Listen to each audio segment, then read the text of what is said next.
Should I start over then? Yes, please start over. All right, so I'm Mehdi. I started MIME in 2015, and then in 2017, I did my first semester in Groningen, then I went to Munich, and for my third semester I was at Harvard. And for the last one, I did an external project through Munich, but I was at the Monash University in Melbourne in Australia. And after that, I started a PhD that I did not really enjoy, and I decided to change careers and moved on to do science communication. After a 6-month internship, I landed a job for another 6 months. And after that, I found another job that I'm currently in at the Research Institute of Molecular Pathology in Vienna. And I am a communications officer, which means that I am the link between researchers and the rest of the world. It sounds very epic when I say it like this, but you know what I mean. Cool. Next, I guess we'll play Spotlight. There we go. Do you know you're being spotlighted, Etienne? Yeah. Okay, cool. Hi, yeah, I'm Etienne. I was in the same cohort as Charles, so 2014 to 15. I started in Sweden, and then I went to Montpellier, and then I went back to Uppsala for my research project about paleontology, and then I went to Harvard doing something totally different, which was more anthropology and cultural evolution stuff. And so, yeah, it became quite clear during MIME that I did not want to do a PhD, so I did not even try to do a PhD or apply anywhere. It wasn't very clear what else I would be doing though, so eventually I just came back here where I live in Montreal. And I started looking for jobs with like no really clear plan or goal, because like, what do you do when you just have a master's in evolutionary biology? It wasn't super clear to me.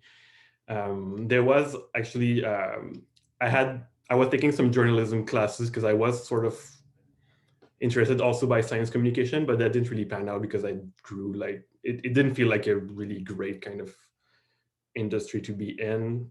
So I gave up on that. And then I had this job, which was sort of data related, something related to cancer. It was kind of tangentially related to biology, but like, and like data stats and stuff. So not super clear. And I didn't really enjoy it that much, so I decided to go back to school and study computer science. I had already done before me actually some, like maybe half a degree in computer science, something like that. So I sort of finished that. After that, I worked as a programmer at a company here in Montreal. It's been 2 years actually last week that I've been in that job. Though it's kind of an odd timing for me to be here talking about my experience, because I'm actually quitting that job next week to do things as of yet rather unclear. So I'm kind of in a transition period as well. But yeah, that's my experience in a nutshell. Thanks, Etienne. Next up, we have Jingzi. Hi, everyone. Well, it's a really long time, I guess, since I contacted any meme. I started meme in 2013, so 1 year before Charles and you guys. I finished it, I think, a bit somewhere in the spring of 2016. And afterwards, I think maybe even during the meme, I was still already start thinking if pursuing a PhD or staying in academia is the right thing for me. And gradually, figure out maybe I want to try something different. I want to find a job first. I mean, job outside academia. So after I graduated from MIM, I went to several career events, and I met some career coaching agency, and they suggest me if I want to find a job in Europe with my evolutionary biology degree, it's better to start something in business first before I want to directly go for anything related to business. So I got a scholarship in Netherlands, attend a private business university called Nijrode Business University. And after that, I start my think as a working student at Deloitte, which is accounting / consulting company, quite big. I'm not sure if everyone know, because before I switched to business, I didn't really know anything about it.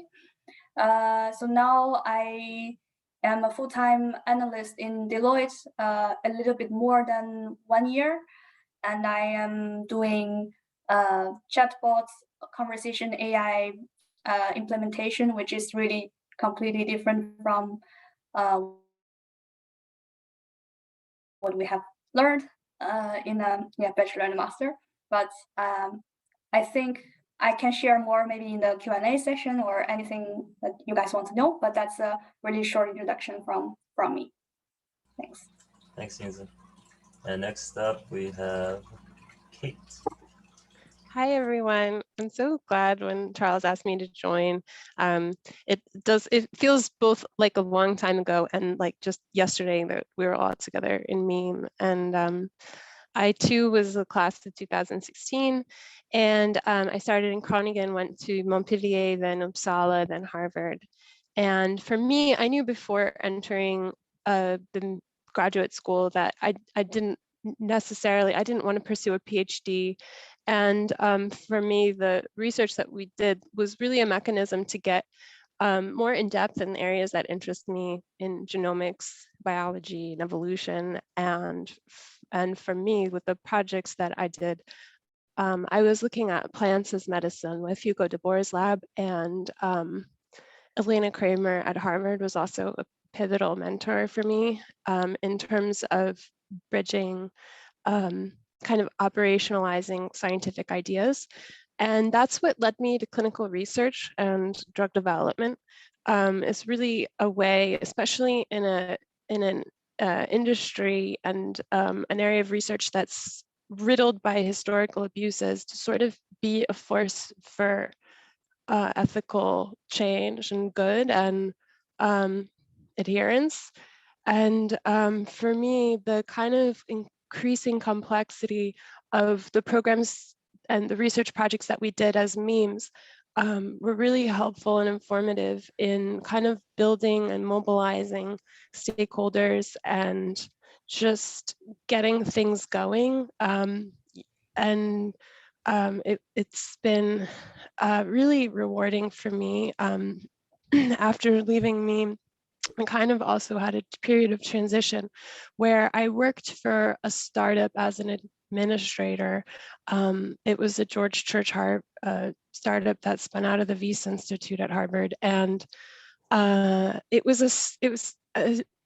worked as essentially an executive assistant, and it was a company that did essentially what I did at the bench, which was next generation sequencing and in situ hybridization. And so it wasn't really something that would maintain my interest as someone who was tasked with administrative work. And I really began pursuing how to get involved in clinical research at that point. And so my next role, I had taken a few, I think this is one of the questions, but I had taken a few free online courses on good clinical practice and prepared a career transition for myself, basically. And since then have worked with an academic cooperative research group called Alliance for Clinical Trials in Oncology. I worked for the LLC arm, Alliance Foundation Trials, as a clinical research associate. Currently, I'm Associate Director, Program Management Leader at Janssen Pharmaceuticals. It's the J&J Oncology company. And yeah, I'm a consultant. I'm a consultant with the Life Sciences group who does a lot of vaccine work. So yeah, I'm excited to be here today and speak with you all. Thanks, Kate. Okay, so we have 6 questions, and I think whoever wants to answer them can go ahead, and then when I feel like it's time to move on, we can move on. And I guess like, yeah, if anybody has any follow-up, like direct follow-up questions to things that people are saying, feel free to just interject. So the first, well, I guess like I feel like this question should go first. When was the moment that you decided academia was not for you? I could go. I knew, as I just mentioned, I knew entering graduate school that I didn't want to be in academia. And maybe this is also because my father was a tenured professor in a situation that just wouldn't happen today. He has a master's and he's tenured at a state university. But you know, in my impression, is really quite restrictive in terms of barrier to entry, fewer and few people being granted tenure. And it seemed limiting to me in terms of working within the confines of many demands, whether it's grant applications or publishing schedule, reviewers for those publishers, those academic journals, having to mentor students. Not that that's burdensome, but it's you know, a time commitment, as well as teaching, which I had done, and you're beholden to deans, the department heads, committees, funding agencies. I feel like it's a big misconception that you get to study whatever you want, and that's just not the case, because you have to answer to all those people and get in where you fit in. Something interesting that I'll just mention is that in terms of for-profit research, at for-profit companies, I didn't understand until recently. I thought that when you did science at a bench, the company would own your idea. And I thought, well, I never want to do that. I never want to be at a bench and the company was going to own my, but you actually get equity. Like you actually get, you know, like for like the COVID vaccine, for example, people, those scientists who worked on it will get a percentage of, you know, even if it's 0.01% or something, they'll get a return on what they created. And they're also the patent holders. So there is, it apparently is quite lucrative. But I was really surprised to learn that.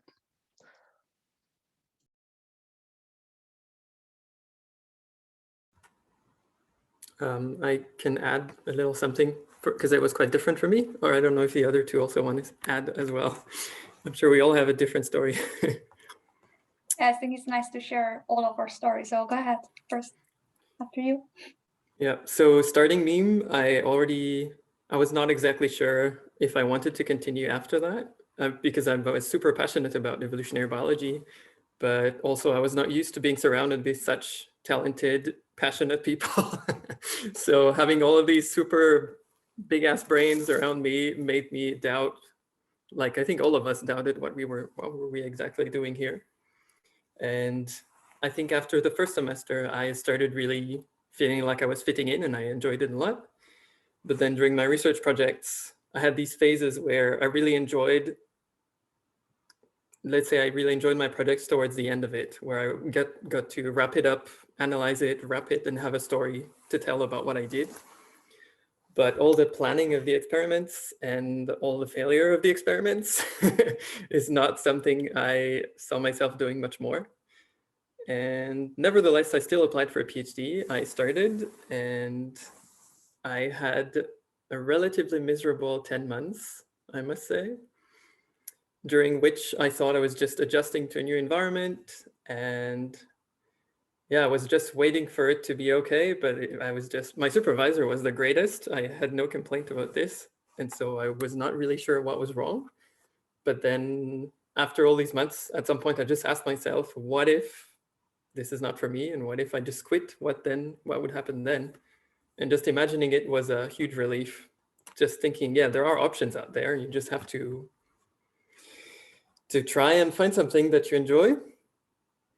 And during these first months of PhD, I had already started doing freelance communications work. So writing short articles for magazines or small newspapers, local newspapers, which I would advise you to do it like in your home country, in your native language, because communication is always done in English and it's a bit of a shame. Anyway, sidetracking here. And so when I finally decided to stop my PhD, I already had a pretty good idea of what I wanted to do. And that helped, of course, because if you just jump into the abyss and have no idea what you want to do, it's scary as hell.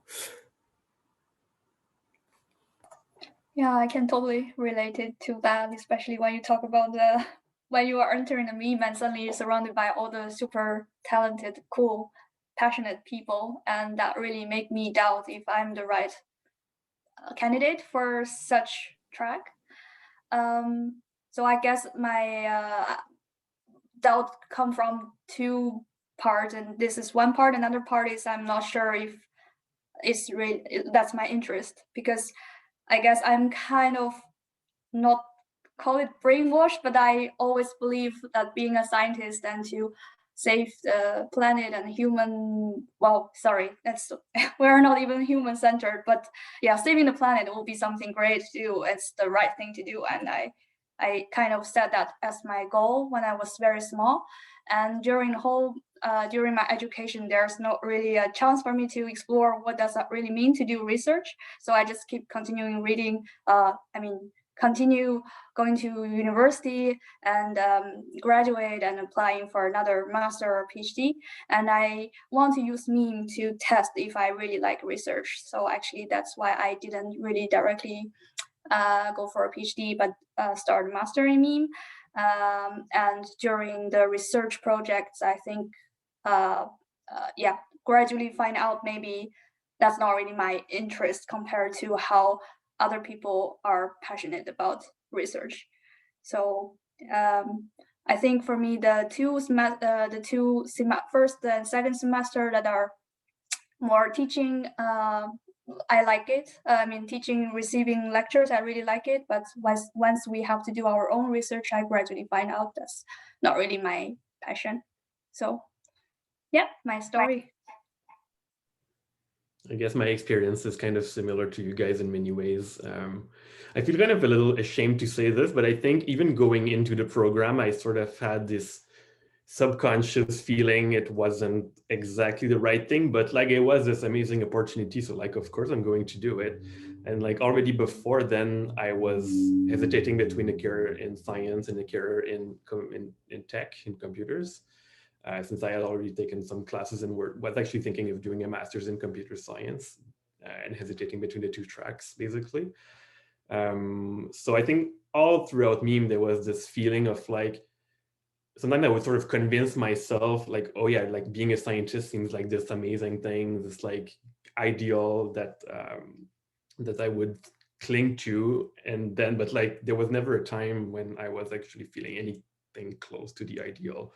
So over time, I sort of stopped, well, not lying is maybe too strong a word, but deceiving myself in a way, like sort of like realizing, okay, yeah, this is not actually for me. And like, and then it was fine. And then I was open about it with like other people, like, yeah, I'm not doing a PhD. So it was kind of this process of accepting I was not exactly on the right track, even though it wasn't a cool track to be on, right?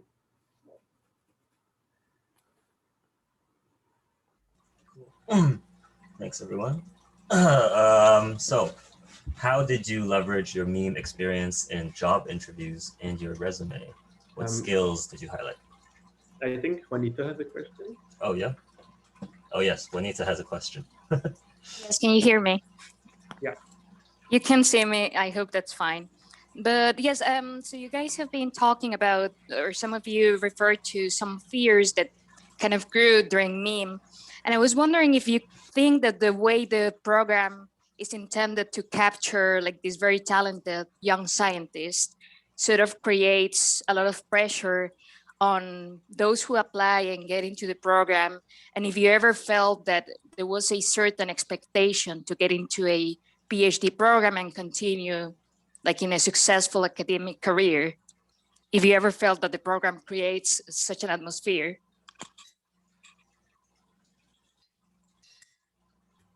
To some degree, I think, yes. It's just that like, it's not like by design or on purpose, but it's just nothing in the program is made for anything other than academia. So like you go in there and you're like, yeah, it's just selecting people for that. And that's fine. That's what the program is. And you just when you feel it's not for you, then you just have this like weird feeling of being at odds with the goal of the thing.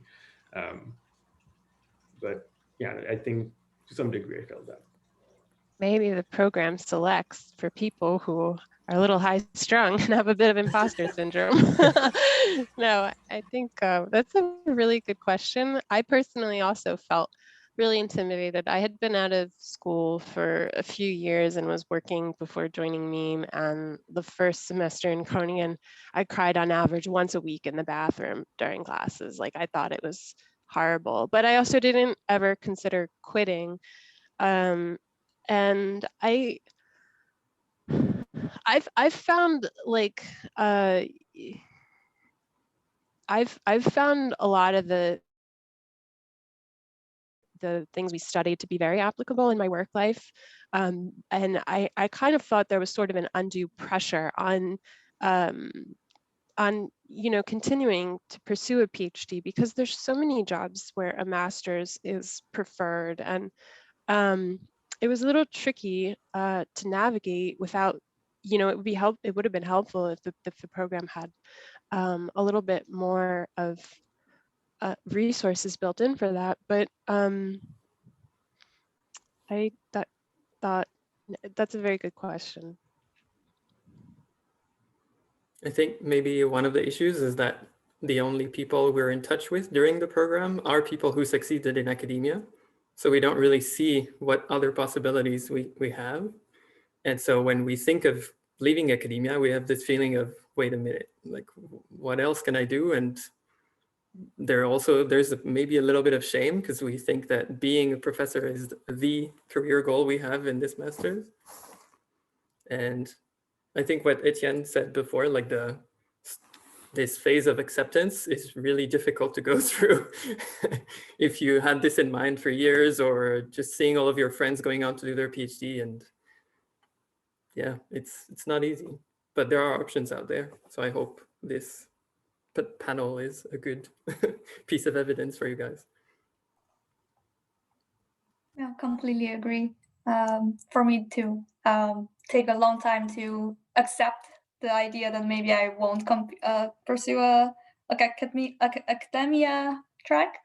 And I think the psychological counselors in the different university really helped me. Well, not really helped me, but helped me. So if I can add, I don't know if we should promote that part in the program. If I answer the question, if I somehow respond to this question. Yeah, thanks everyone. I like how this is like a very like open and honest space where we're having probably like very important conversations that don't normally occur. So going back to the question I was asking, how did you leverage your meme experience in job interviews and your resume? What skills did you highlight? Very practical question. And maybe I start, since I see I'm not on mute. I'm not muted. I think compared to other three alumni, I have the furthest distance related to biology. So I completely switched my track to kind of normal, boring business world. What I find that is useful to apply memes experience in the in the business world is basically two things: the hard skill and soft skill. And the hard skill would be the data analytics, very apparently, and the soft one would be international mindset, quick adaptation, willing to learn. And I highlight these in the resume, and also got question from the interviewer, like, how do you deal with this quick change every 6 months, and what is your biggest challenge? So these are the what I feel is useful.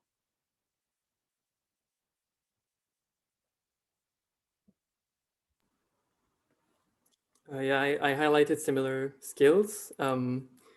So after this beginning of a PhD, I worked as an intern for EMBL, which is also very international because it's an intergovernmental organization.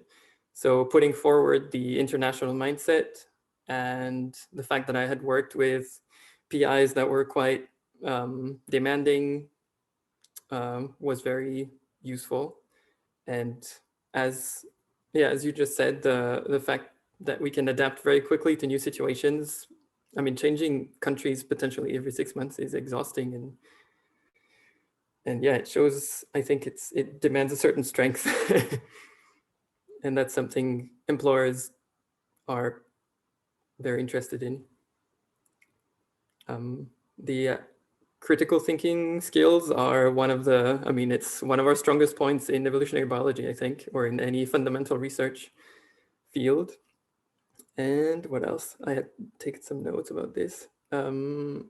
Yeah, there's some skills, as you also just said. Data analysis is one of them that you can apply to many other fields, but also science writing and publishing, interacting with people from very different backgrounds, culturally and professionally. All of these things are things you can put forward in, if not in your CV, then in your motivation letters.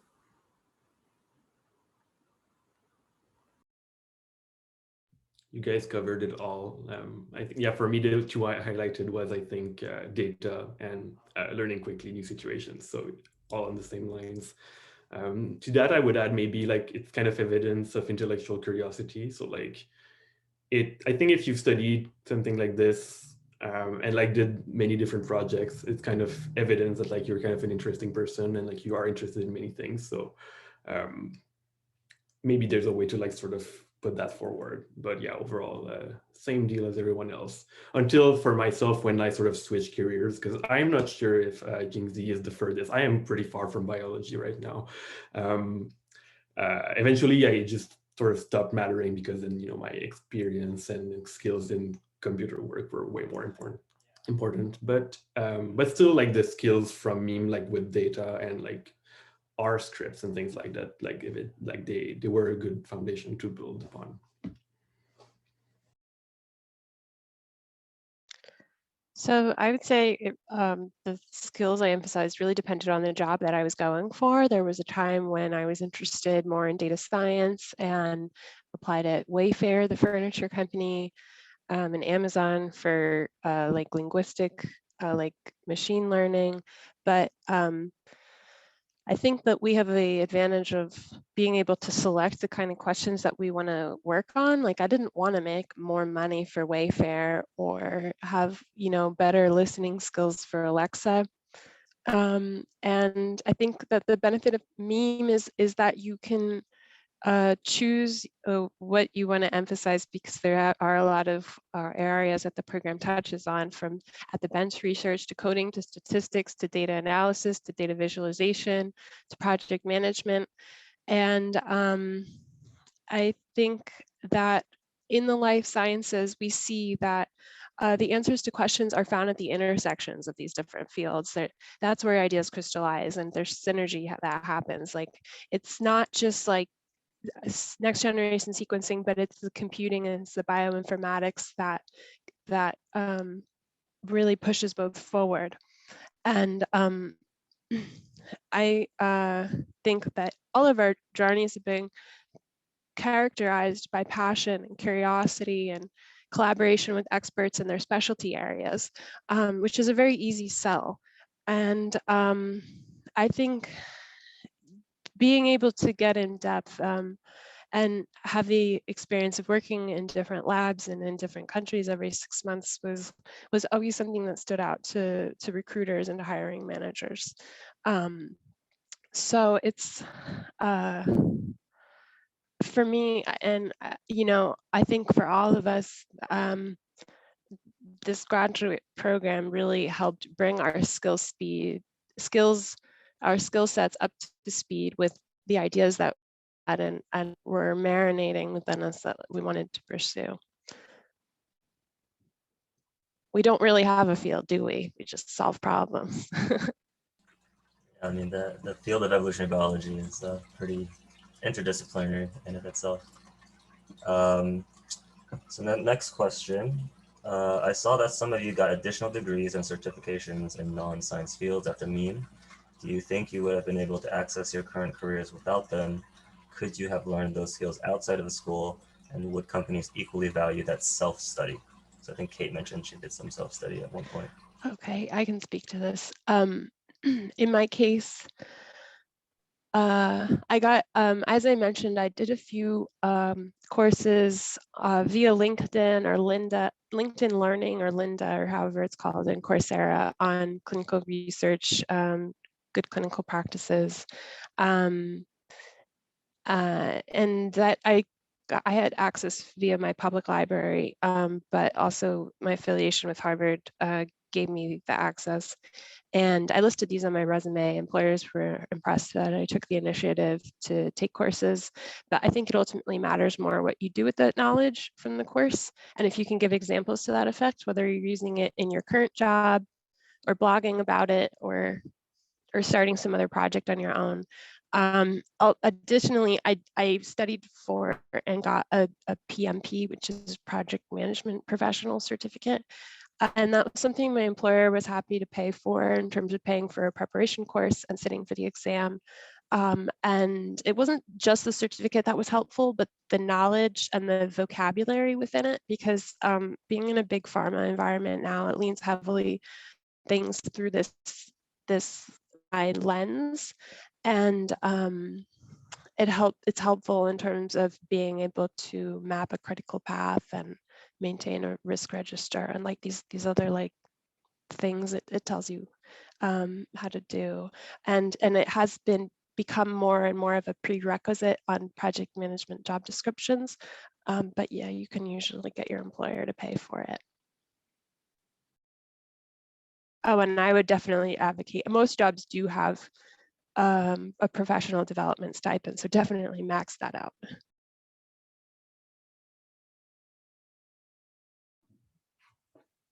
And then maybe I can add, to talk about having a second degree, because I went to the business degree. I think that definitely helped.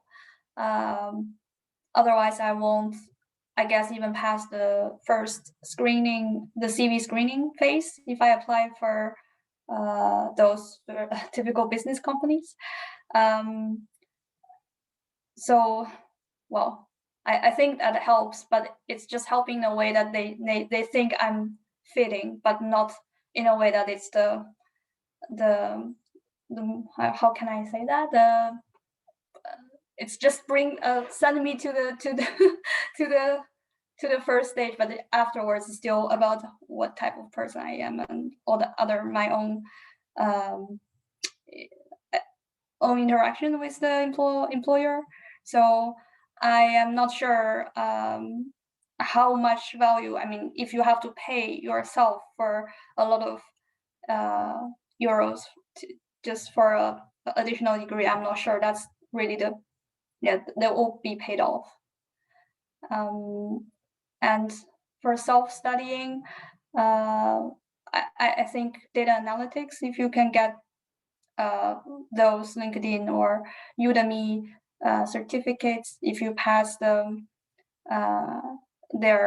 like you follow a track and you pass their exam, maybe they will give you a certificate, and I think that's quite useful for applying jobs.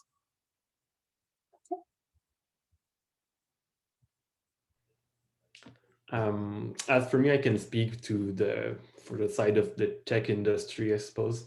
I don't think I strictly needed to get a computer science degree after to change careers, because tech tends to be, I mean, there's always a big need for like software engineers and software developers and all sorts of other roles. So if that's something that interests you, it's quite possible, I think, to do it only through self-study and personal projects, actually, which is the main thing. But like, of course, going to school helped. I mean, it helped first as a way of sort of giving myself a justification for changing tracks. Like, okay, I'm changing careers, I'm going through that in that path, and this is the way people expect it to go, so I'll do that. I don't think I could have done, maybe I don't think I understood it enough to like just, you know, do some programming project and then like show this to employers and get a job. So like going to school helped me figure things out. If this is something that interests you, though, if you have research experience in biology, you've probably done data analysis, right? You've used R or maybe some other data packages, and like this is a good basis, as I said earlier, to sort of build upon. So you could create something technically oriented, some app that does something, some website that has like that displays data or whatever, right? You could create anything, and learning some of the programming languages on the side as you need. And this is actually probably more useful than a CV with like a degree on it, if you want a job as a developer. So so you could totally do that. Going to school has the additional advantage of sort of expanding your mind to like other things you might not have considered, right? If you want to do something more specialized, like when I went back, my kind of initial goal was to study more, like AI was really getting big at the time in 2017, 18, machine learning. So like my goal was sort of to specialize in that. Even in the end, I didn't even actually work in that very much, sort of tangentially only. But like going to school would help for specialization. But yeah, I mean, it's a way to weigh. You can weigh the pros and cons. I don't regret doing this, and I think in my case, getting this degree was really helpful. For communication, I would join Étienne on saying that you don't necessarily need a degree, and well, you could get a degree in communication, but then you would probably get quite bored because there is no science involved. You can also get a degree in science communication, which is more specific, but I think recruiters are more interested in experience and freelance work and unfortunately volunteer work rather than yet another degree. So if you have time on the side of your meme or PhD or in between degrees to do some writing, some podcasting, or some press work, social media, any of these, that's always good to take.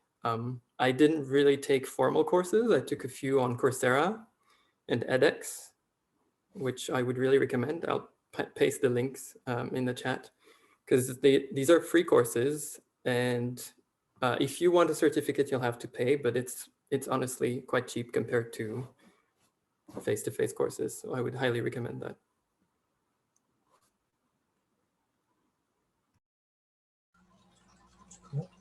Did everyone have a chance to answer if we wanted to answer? Yeah. I think so. Yeah, at the end, I think if there's time, Femke said she will talk about recent changes or planned changes for the meme program, or else she'll just type it out. And so the next question is, were English and if multilingual your native language? That's not a sentence. Enough for the jobs you did after graduating, and if not, how proficient did you need to be / become in another language? So about language learning in a different country. I think that really depends on where your job is and yeah, your job and where it is. I can speak of finding a job in Netherlands as an international. I think speaking, if you can speak Dutch, is definitely a big plus. Otherwise, yeah, you can still find a job, but it's just much more difficult, but it's not necessary. Do you speak Dutch now, Jingzi? No. That's why I was sitting on the bench in a long time when I entered Deloitte, because there's no English project for a long time. So I think if I want to go for more public, which is more related to, I guess, more general well-being, better world instead of finance, I definitely need to speak Dutch.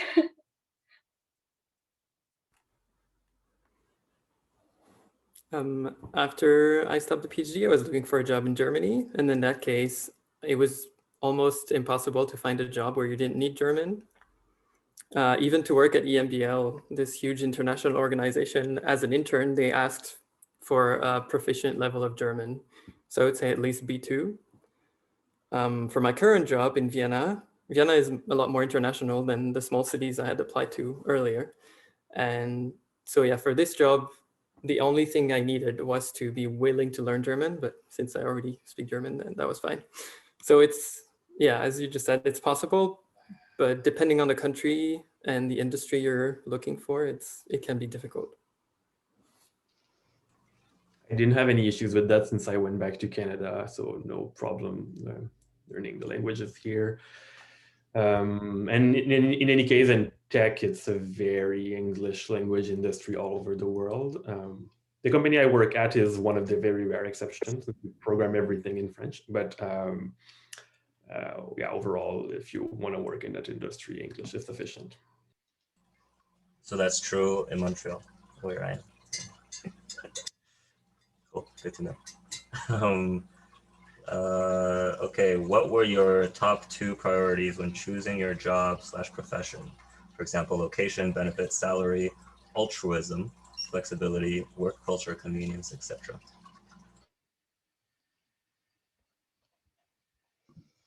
I'm sorry, I want to add one more thing to the previous question because yes, sorry, cannot even pronounce your name. I'm trying. Etienne or not? Étienne, that's Étienne. fine. Yeah. Sorry, don't really speak any French. I think as a developer, as a data scientist, you don't really need to speak any other language than English. So worldwide.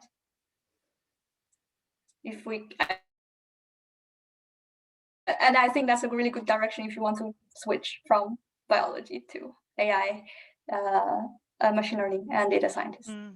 Sorry, yeah. And okay, shall I just continue answering this question, or maybe for Kate, you haven't talked to for a long time. Okay, sure, I can take this. So for me, my 2 priorities, one were autonomy and prospect of growth. So to be autonomous to me means like how much influence do you have over the project or what you're working on? Can you set your own schedule? Can you choose your team? How much control do you have in the end? And freedom, really. And then in terms of prospect of growth, like is there some sort of upward trajectory here? Is the company growing? You know, there's sort of ways to negotiate these things out as well. Like if they say they have a firm salary ceiling, you can see about getting non-salary benefits such as an extra week of vacation, equity in the company, or flex days, work away from home. There's a great book written about this, about negotiation by the former top hostage negotiator for the FBI called Never Split the Difference by Chris Voss, V-O-S-S. It'll tell you how to create a 1-page negotiation cheat sheet for yourself. But yeah, for me, it would be autonomy and the prospect of growth.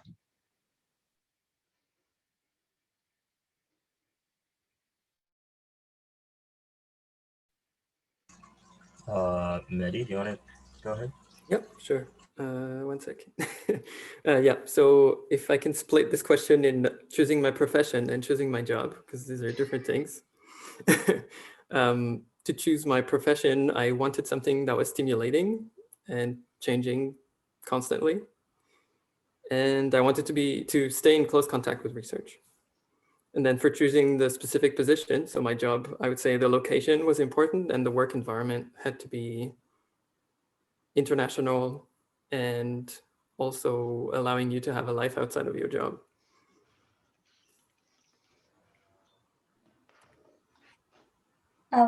For me, I think very similar work-life balance, and the company culture.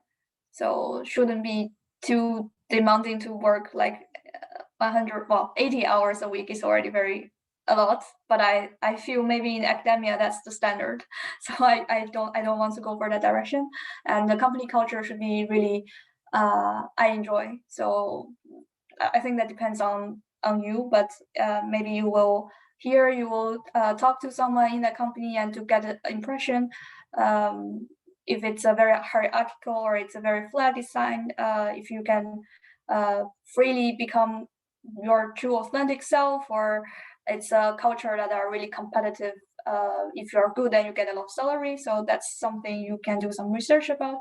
But that's the two aspects I like the most for me. As for myself, I think my priorities shifted over time. One thing that was clear from the beginning is that I wanted to settle down in Montreal. I had been and I'm still in a relationship that survived the long distance episode of Meme. And so like after Meme, it was pretty clear that there would be no more of that. We could have another panel all about that. Just gave me an idea. Ironically, like a month after I came back to Montreal, my partner went to like some other Canadian province for a 7-month thing. So we were long distance for longer than expected, but now that's all in the past.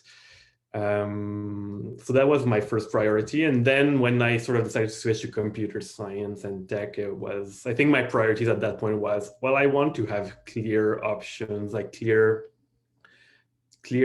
clear way to like look for jobs, because even like before I didn't even really know what kind of job I was trying to get, and like the conditions are fairly good in that industry, so those were the things that attracted me most. And also like I like programming, right? I didn't go in that like thinking I would hate it just because the conditions were good. It's something I found intellectually stimulating as well. Yeah, and over time my priorities have shifted though. So like right now I am also like I'm quitting that job at least to be more in a freelance kind of life. So we'll see how that goes. I guess my priorities at the moment have become more around the lines of flexibility, freedom, things like that. If I could just add something, because Mehdi, you made a really good point about choosing an individual job versus your profession. And for me, I think like there's certain givens that I, would consider that are prerequisites for sort of taking a job. But in terms of framing like a professional pivot, I would say there's sort of like 3 categories you could consider, or I did, is that, to gauge your own passion in a field, like is it something that you'll have sustained interest in, and like can you win in the market? Is it imagine the time it takes to embed yourself in a new industry, especially with us, we've had different interests, almost hyperactively. So, and then thinking like, what has a strong enough economic model? Like what can make you the type of money that you want? And then put these 3 things together to sort of play the game you can win. Cool. Thanks, everyone. And then we're already at our last question, or our last submitted question. For those who are working outside of your home country, how hard was it to get visa sponsorship, especially those working in the EU who are from outside of it? And from personal experience, I know this can be a very, very big problem. So if you have not had to deal with it, be glad. I can add something here. As I am a non-EU and working in the EU, need to get visa. So in Netherlands, you need a KM, so highly skilled, something like highly skilled worker to get this visa. And normally big companies sponsor you. So if you find jobs in multinational company or big organization, normally they just give you the visa. So it's quite easy. But if you're going for the startup track, I think that's quite hard. And a lot of my international friends here have problem, and normally they would take either a search year visa, that's 1 year in Netherlands after you graduate. After you graduate from MEM, you can have that 1 year search year visa, or you can, if luckily you're sorry to say this, if you're lucky your partner or boyfriend, girlfriend is, I think, is Dutch, then you can get a kind of partnership visa, but that doesn't mean that you have to be registered as partner. It's just you are girlfriend, boyfriend in an exclusive relationship, and then that person can sponsor you. That's what I know. Very practical question. I'm the only one living in Europe, but I don't have that much to add because as a Swiss citizen, I enjoy the same rights as EU citizens, although I'm not part of the EU. So I didn't have any issues moving to Vienna. Sorry.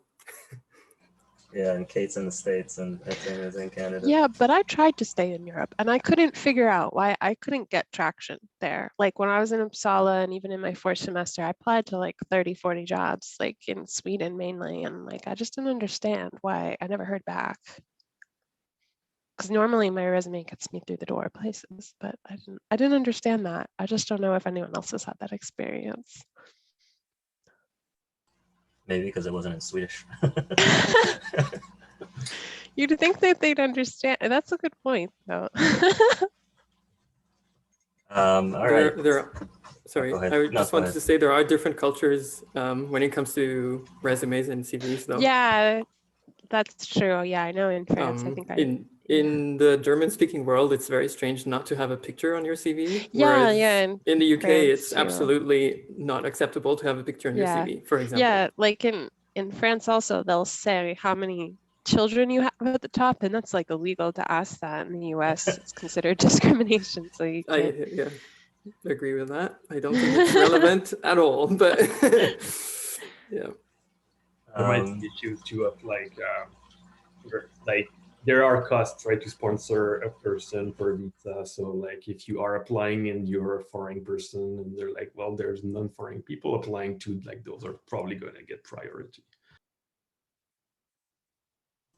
Yeah, I know a friend of mine, she finished her PhD at McGill, and then she was in like a committed relationship with a Quebecer, and then she got a job in Australia, and somehow it worked out that like he was able to get permanent residency through her job in Australia. So apparently it's like really easy in Australia.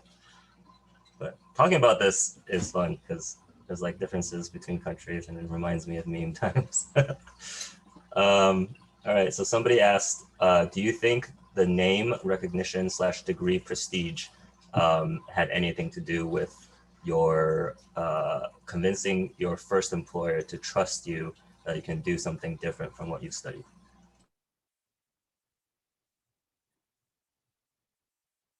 Yeah, I mean, if you had a semester at Harvard, it looks good. No matter what you do, people will notice it. I don't know if it changed things a lot, but people do notice it. Uppsala and Montpellier, no, they don't care, but at Harvard, yes. Yeah, very few Americans have awareness about like European universities. So the Harvard was a big thing, and I stayed in Boston for like 4 years, and so I kind of stayed in that ecosystem. So it was helpful for sure, I think. So sometimes I almost feel bad about having Harvard because it feels like I was a Harvard person who like. It's like a technicality. Like, well, I didn't really study at Harvard, and I'm like, oh, whatever, let them believe whatever they want. Yeah. Most importantly, I didn't pay for it. Yeah, it's like I wasn't a student and I wasn't paid. It was like unpaid labor. And so it feels so weird. I didn't go to Harvard, so I don't think other university it serves as a prestigious name. But I don't want to make a impression that you have to go to Harvard in meme just to compete for that prestigious name. I don't think that's the goal. So yeah, I don't think. No, I would agree. I would add, it's really, I mean, people with awareness of evolutionary biology know that, or academic people do know these universities in the US, but like HR managers, they don't. Like just to be clear, like they they don't know. But on the other hand, at least in the Netherlands, maybe because there are only like 13 universities, so they really don't care which one you go. So it don't really care, is that really ranking the top 50 or top 1? So yeah. So maybe like whatever university you ended up going to, you have a little bit of an in that particular country, because like French people I've met, they know Montpellier, and like Dutch people I've met, they know Groningen. Swedish people know Uppsala, but like maybe they don't necessarily know that much about each other either. Cool. So I think that might be all of the questions.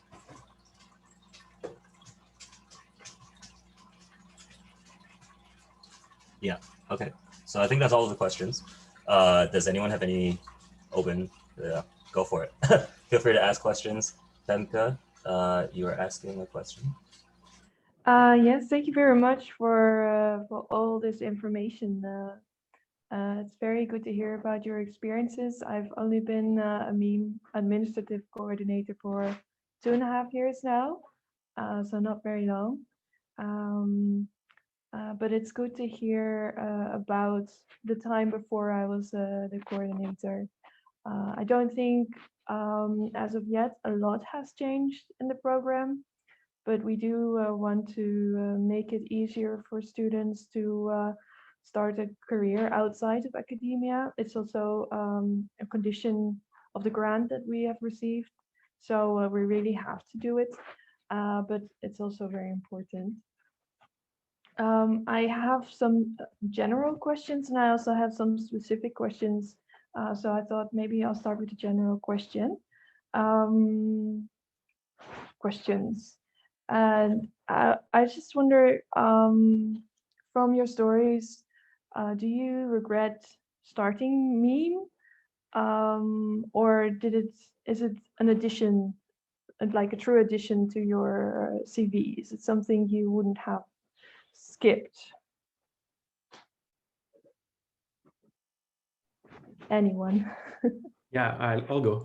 Yeah, no regrets whatsoever. It was great. Like there is like people will always say this, how like whatever you do, even if you don't work in the same area that you study, it's a great experience. That's like even more true for me than like anything else, I think. So there were times maybe right after I finished where I was like, why did I do this? Since obviously I am not going to work in that area. So I sort of wondered, but like over time you just think back and you're like, yeah, good thing I did that. And it was for me my opportunity to work to study abroad also, which was great, which I think like everyone who can do that should. So yeah, no regrets. Definitely no regrets as well. It's like the highlight of my life. Why would I be regret for that? It's really, yeah, I will, I really think that's the most precious memory and experience I have. Maybe because I came from Asia and this is EU, go to all these different countries and meet all the cool people, smartest people ever met. So yeah, no regret. Yeah, no regrets. If anything, I kind of regret not being in a little bit more of a line of work where I get to use that coding and scientific experience, but it is useful anyhow. There's probably a sense in which even though not everyone is interested in academia and being a professional researcher, everyone who studied this, I can assume, likes biology and evolutionary biology. So like, it's like, for a while, I didn't really think about biology very much, but like these days, as I write online and stuff, like my evolutionary thinking is all over the place. Like it has informed my my sort of intellectual life so much that like I'm really happy about this. Like this is, I feel like I'm a more knowledgeable person through this. So that's a big plus. I totally agree. I think the highlight of meme is not only the science and the hard knowledge that you gain, but also the human experience, meeting so many people. You grow so much, you go through so much struggle and so much joy all at once, compacted into 2 years. And it changes the way you think. and the way you interact with people, and you learn a lot about yourself.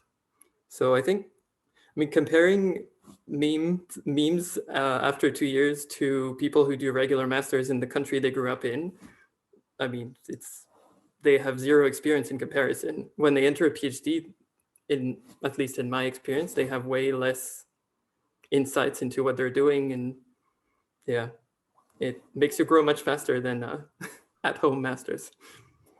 It's true. I would just add that it's really helps facilitate lateral thinking and applying these concepts that we learned.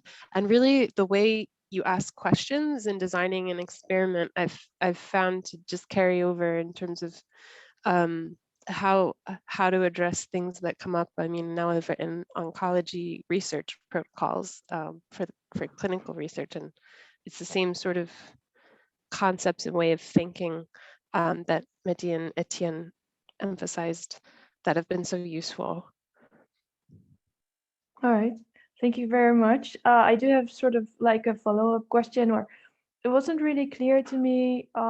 In some ways it was, but did you ever consider a non-academic career more closely related to evolutionary biology? Did you look for it? Did you find anything interesting? Is there something there that you could find, or were you not interested to work so closely in evolution after me? To me, it doesn't seem like there's a lot in the field that's non-academic, but in evolutionary biology, and actually the closest thing ends up being economics, like the sorry, who's the beautiful mind guy, you know, and his game theory, and you know, it ends up being like that. I think, I don't know, in my experience. I agree. I think I met a PhD in evolutionary. Well, it's like she combined evolutionary theory in machine learning, and she specialized in that. And now she's a senior consultant manager in Deloitte. So I don't know if you consider that as something more close to relate to evolution. But I think, yeah, economics, game theory, and apply game theory or evolution thinking in the AI direction, that will be quite close. But I never, well, it's not I never, but I would like to, but I don't have a computer science background. So if I can choose again, I would do an AI master after me, I guess, instead of a business master. Those ideas are everywhere when you look for them. So at first, yeah, I did a 180 degrees, right? I totally did something different. I didn't really even want to hear about biology for a little while. And now, like, yeah, I realized that those ideas, they just come up all the time. And so one of my goals for the future is to write online a lot more on personal platforms and sort of develop my own sort of personal brand, and getting better at communication and writing. And I think I will be writing a lot about evolution. I'm already writing actually a lot about evolutionary thinking. Just yesterday, I wrote a blog post or newsletter post about the evolutionary reasons behind beauty. Why do we think some things are beautiful?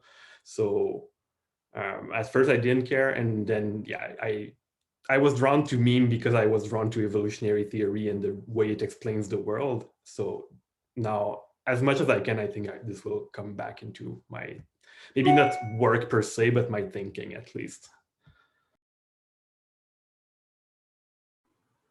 I didn't even think a job outside of academia was possible while being in evolutionary biology, because, well, academia is the place to be if you want to do something that's not applied and that doesn't provide solutions to, let's say, human issues.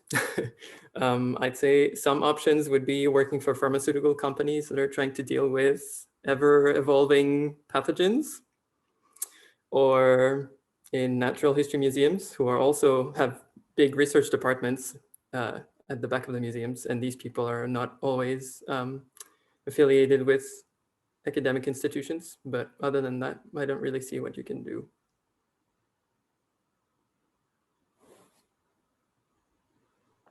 Thank you. Two things off the top of my head, I guess. There's like synthetic biology. So like genetic engineering is on the up and up. And on the ecology side of it, I guess there's the whole like environmental consulting industry. Cool. So another question we had was, do you ever think of, oh, sorry, no, Lafi had his hand up. Thanks, Charles. Very nice to see you all. My question is, how hard was the transition in practice? Did you get a lot of rejections at the beginning? Got a bit frustrated, or did it work out smoothly for you and you just got invited to an interview and got a job?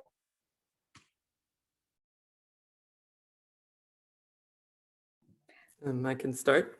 Oh, sorry. Do you want to go? Sure. So after you, yes. Okay. So initially, I was not sure if I wanted to go for full science communication or more of a publishing editing job, because that's one field where there's lots of opportunities as well, working for a scientific journal. I applied for about 30 jobs altogether, and I got 3 interviews. So it was not too bad, but still. 2 of my interviews were in German, which were horrible. And my interview at EMBL was in English with some questions in German. That was much better. And since it was an intern position, they were also not looking for someone with much expertise yet. So I think after a master's, if you want to switch careers, you have to start quite low and then crawl your way up to something you really want to do. That's my experience. For me, I feel it's maybe just pure luck.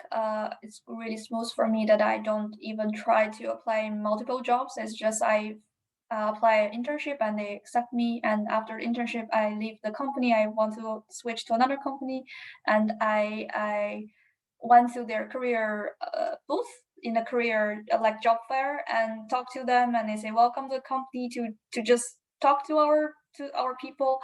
And after that, it's very like informally to go into the company by doing internship or working student, and then informally transition to a full job. So I don't really experience much interviewing processes, but that's very, I think, personal, not really representative.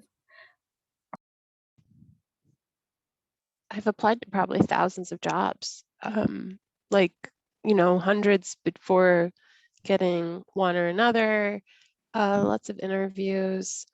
It was for clinical research, they tend to want people right out of undergrad that I guess they can like form.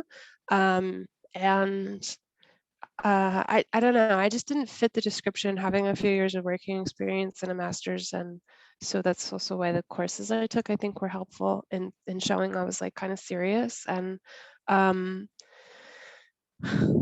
yeah, I mean, on the plus side, I got really good at interviewing. I have like a notes document in my phone, and I would prepare kind of questions like, oh, tell me about yourself. And I have like a whole blurb. And then after an interview, I would think back on the questions I could have answered better and like write drafts for next time. And I just got really proficient at interviewing.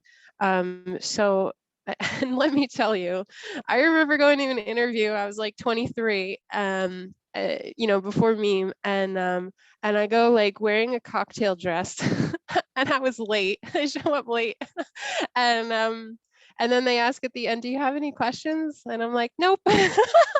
You always have to have questions. Like, so I've come so far. So yeah, I don't get discouraged about like getting the rejections, because it's fine in the end. And I would say it's true what they say about kind of tailoring. Like I don't tailor a resume for each job, not usually, but like I'll have a few different kinds depending on what I was going for at the time, before I kind of settled on clinical research, when I was looking into like data science or more general life sciences at the bench, or stuff like that. Yeah, for myself, it was also kind of frustrating, especially since I didn't really know what I was looking for, which in retrospect is a very bad thing. If you don't know what you're looking for, you're probably not going to find anything. So yeah, I remember like in the fall of 2016 being like very, well, not quite depressed, but just sort of feeling like the prospects were bleak, but probably needed to take some more time thinking about what exactly I wanted to do. I was basically applying to any job, sort of asking for people with biology experience or degrees. Yeah, and eventually I did find one. It wasn't like a horrible, super long process, but it wasn't fun either. So yeah, even if meme does not necessarily prepare you very well, or maybe it does more like now, but like at the time it didn't really prepare you to anything other than academia. Well, do the work of preparing yourself to whatever it is you want to do, which the first step is figuring it out. So that's a prerequisite for any good job search, I suppose. Thanks, everyone. Somebody had a question about, do you ever think about going back to academia or pursuing a PhD?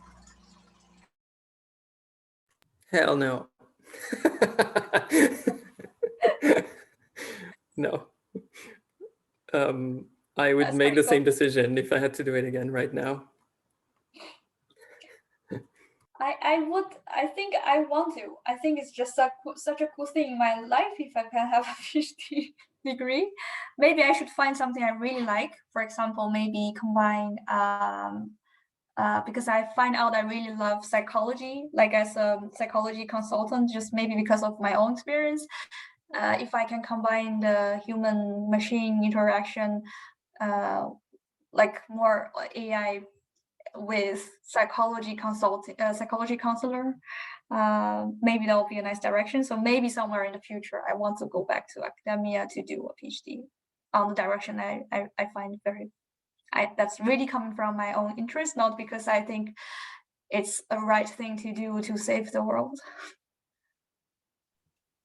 I think it's probably not something I will ever do, but sometimes I think it might happen if it follows a very particular scenario where somehow doing other activities are sort of specialized in something. Maybe I write like several blog posts and like realize there's like some specific thing that like hasn't been dug into, and like I sort of develop an expertise as an autodidact, and then realize that like I could maybe push this forward more if I get an actual legit degree, do like an actual like the PhD comes with like a lot of things like funding and like an organization and people working in the same area and so on, right?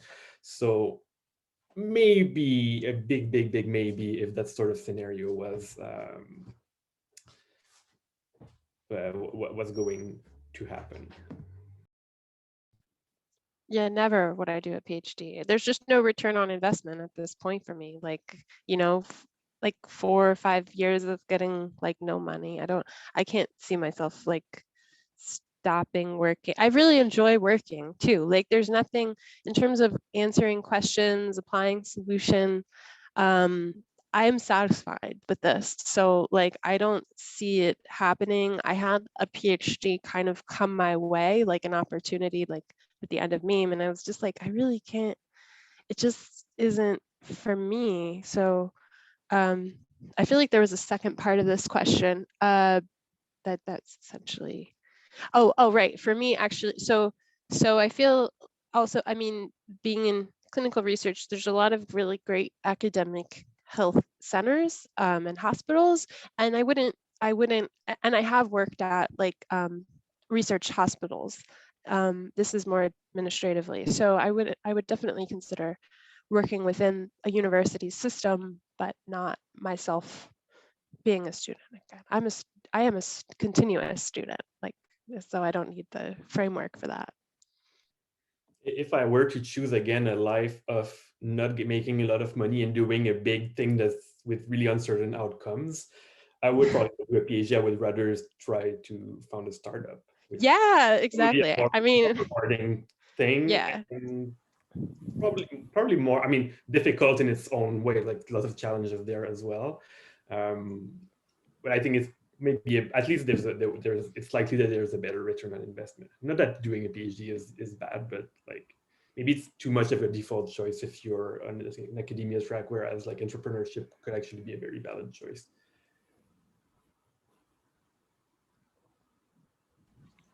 I feel the same way.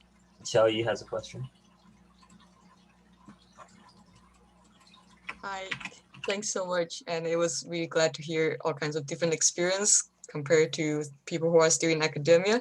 So I started MEAN at the same time as Mehdi, and now I'm kind of quite down the path of my PhD and still hasn't finished yet. And I'm actually a bit more, so I'm still very interested in science, but with more and more colleagues around me kind of rushing to finish their PhD and then jumping out of science and to industry or different kind of careers. I'm just more out of curiosity to maybe from your perspective and your experience or people around you, what do you think for people who have a PhD degree, do they really have a plus in the field that you are in?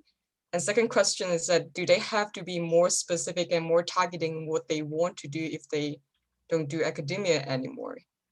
Yeah, those are my questions.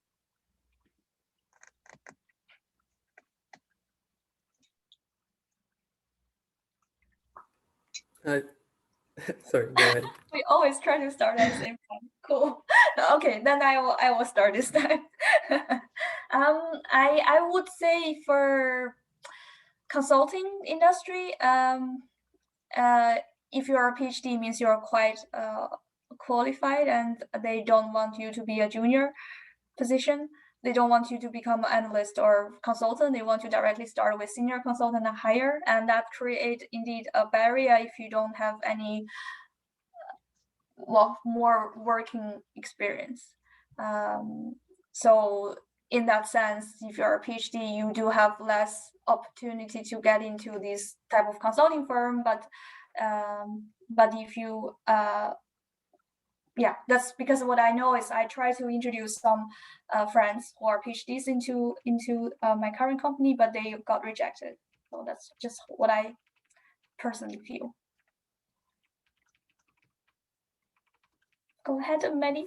I'd say it really depends on the field that you want to go in and the country you apply to, because in some countries, if you have a PhD, they have to pay you more because you enter a different category in their salary scheme. In Germany, for example, depending on the company you apply to, they might have to pay you more. And if they don't have the funds, then they'll just reject your application. For the publishing world, if you want to be an editor, they often ask for a PhD.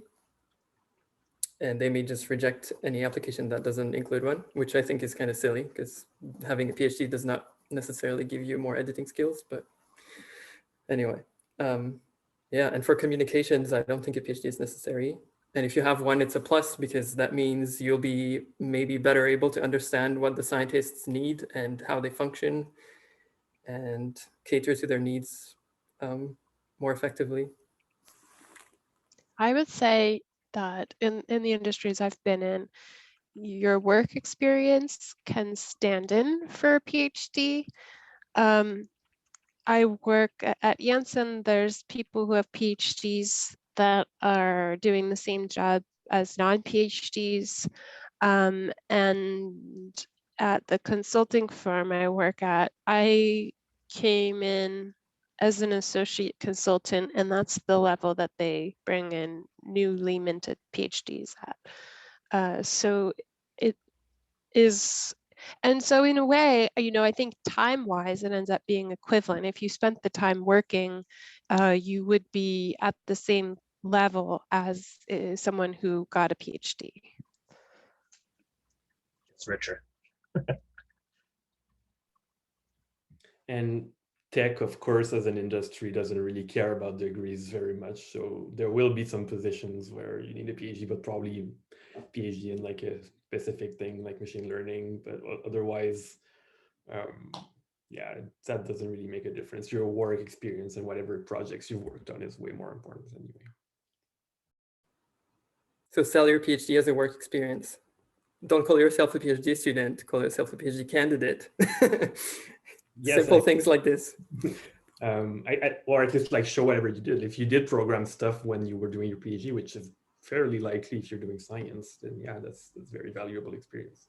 It's more, but it's more valuable than the 3 letters PhD, I think, in most tech contexts. And project management is a skill that's often sought after, and the ability to teach or tutor or guide younger employees / students is also, so yeah, sell your PhD in a way that will appeal to the employer you're targeting, I would say. Technically, you can only call yourself a PhD candidate if you pass your quals, but I don't think anyone outside of academia will know otherwise. Femke, you have another question? Sorry, there's going to be some noise in the background. I have some specific questions. This is from the start of the session. Kate, you mentioned that you would have liked more resources in the main program for your career path. Can you maybe tell me some of the things that you have in mind?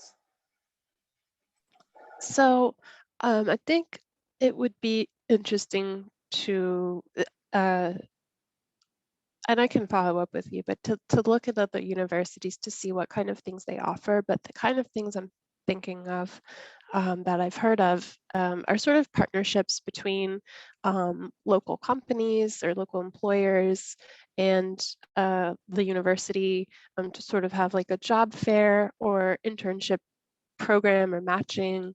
Like Fisher's headquarters was not far from Uppsala, for example. And as well as, even alums of the larger university, just if we were a little more connected to the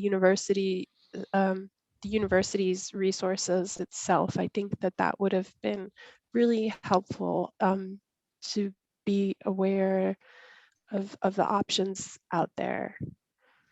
And Uppsala, I did contact the career office. It was an option to go there, and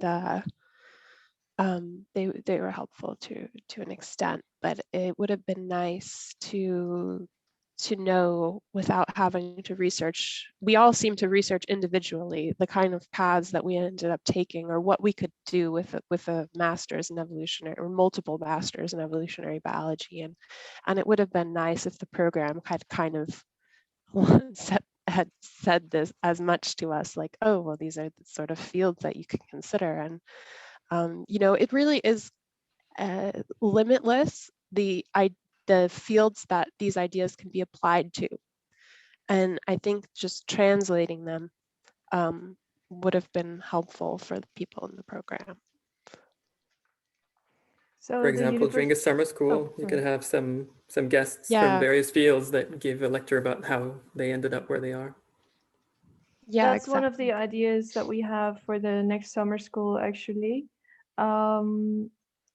So not only having MEME alumni talk about their careers, and last summer school we had academic MEME alumni, but we want to also, actually our idea was to incorporate non-academic careers in the winter school, which coincidentally happened today, the winter school, but I didn't have time due to COVID and the workload. I didn't have time to arrange it, but you did it for me, which is really nice. But this is what we had in mind for the winter school.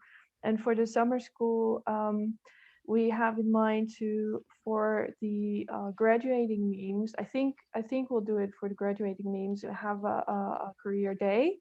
So the University of Groningen actually has a career day, and this is faculty wide. So for the Faculty of Science and Engineering, you can sign up for this whole day of workshops, and there will be speakers from companies, and they will tell about how you could after a scientific.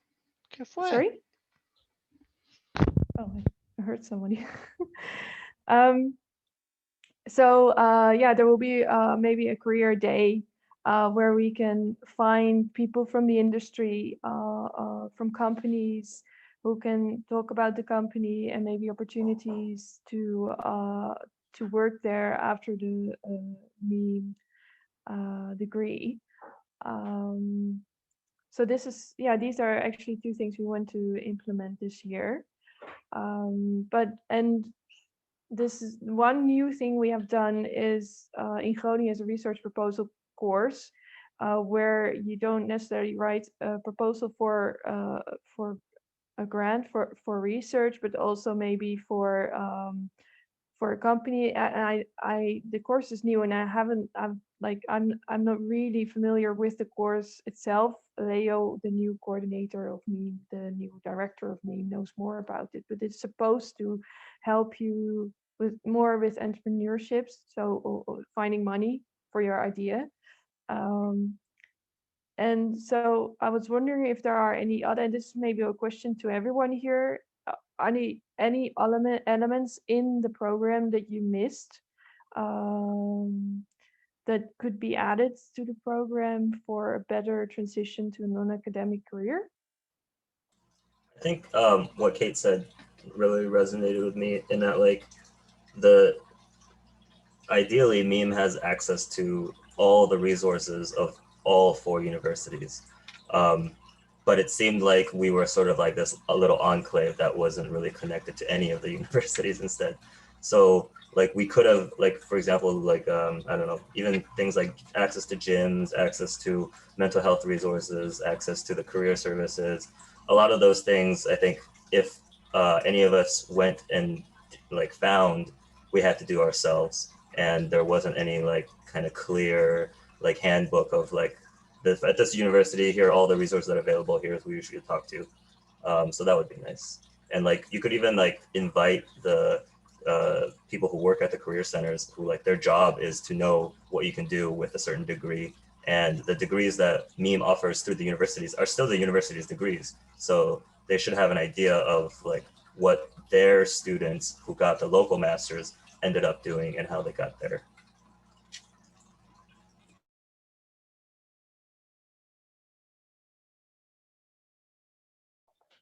This is exactly what we want to do indeed. So at the moment, I only have a clear picture of Groningen because that's where I work.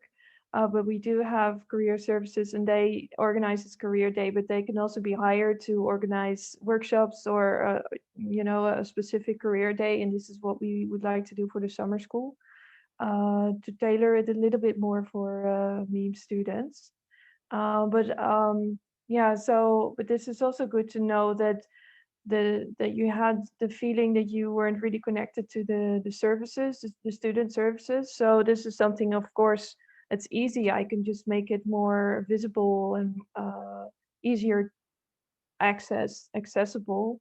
That's something that's already there, so that's easy to implement.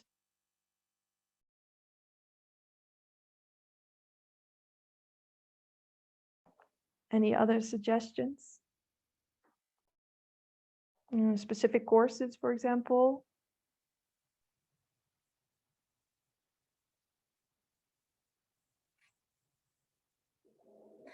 Not really a course, but I was reading a chat and I feel it's very nice, and we're already discussing what can be the extended work opportunity connect to evolutionary biology. So I think that's a great idea. We tailor that career event to more what MEAM is teaching. I guess we can ask for ideas. I don't know, with the whole alumni network in MEAM. I can only think of those genomics companies and life science companies, but maybe there are more ideas and we can make it more tailored for me. That would be nice. Yes. It's hard because there aren't many actual companies that really do evolutionary biology. That's also a problem that we have. Kate, you want to say they something? might not specify evolutionary biology. They'll specify molecular biology or, you know, biology, and it's, I feel close enough that, and sometimes more applicable. It's just that, they may not think to add it to a career posting. In terms of a specific course to offer, I think it would be most helpful to start with the things that the university offers, so that we can see what's available and work from there, because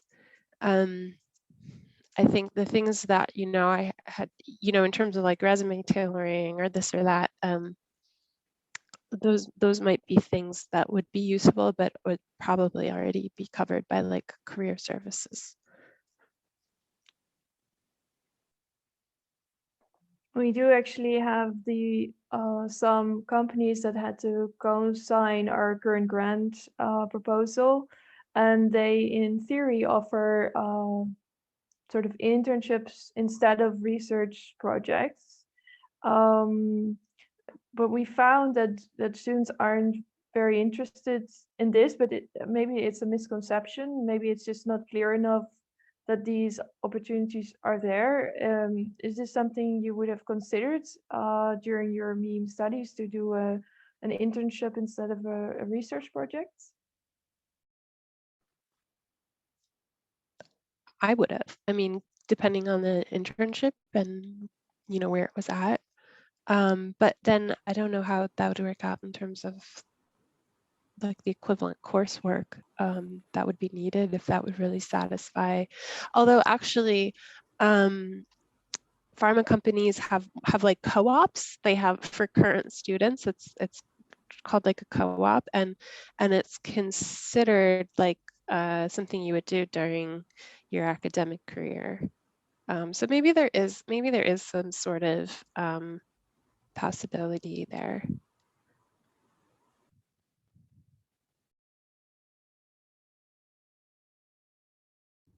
Feels like internships would be a big change for how the program works.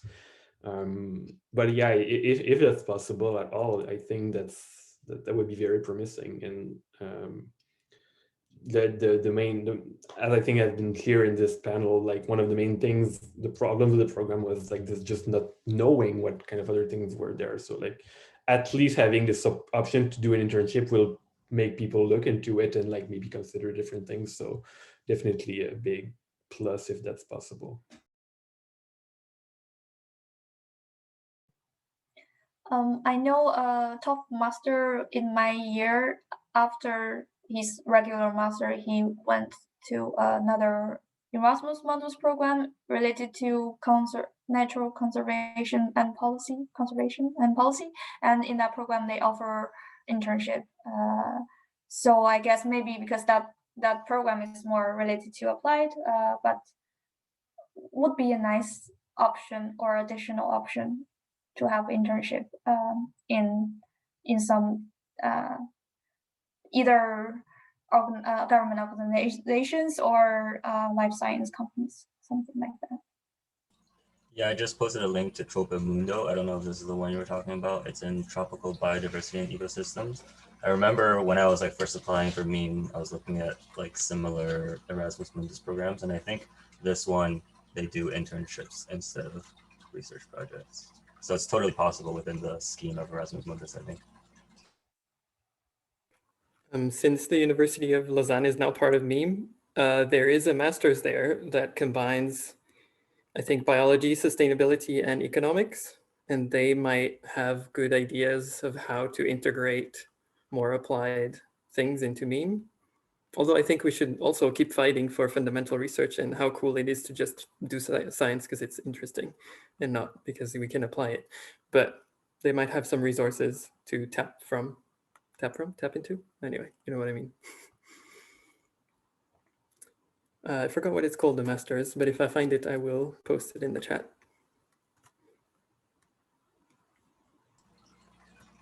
Cool. So we've been at it for like an hour and a half now. So does anyone have any last questions before we all split off? I just have a general question. The chats, there's so much information in there. should I just copy it for myself, or is there a way to get a transcript of this chat? So it should automatically generate a transcript for me, and then I can email that out to everyone. Also, the chat should be I think it's recorded as well, but if not, I'll email everybody. You can also click the 3 dots by the chat box and click Save Chat, and it'll download. Yeah, I think that's the file that I get automatically. Well, thank you so much to Kate, Jingzi, Mehdi, and Étienne for spending their time with us and sharing their experiences. I know I learned a lot. This went better than I thought it would. So thank you, Mehdi, Mehdi was the one who told me that this should happen. So great idea. So cool. It's been so wonderful to chat with you all. Feel free to contact me. I think my info is in the email that was sent out. And if anyone wants to follow up with anybody, feel free to ask them directly or get their information from me. And I mean, we're all one big meme family. So. Yeah, really nice to see all the memes again. Super appreciate this opportunity to be connected. It's very nice. Yeah, and I think we'll have another non-academic career panel because there's at least enough people for another one, but maybe more will join later. So we'll see. Yeah, thank you guys for organizing this. This has been fun, and it's really nice seeing you all again. Good luck to you all in your meme or PhDs or whatever you're doing.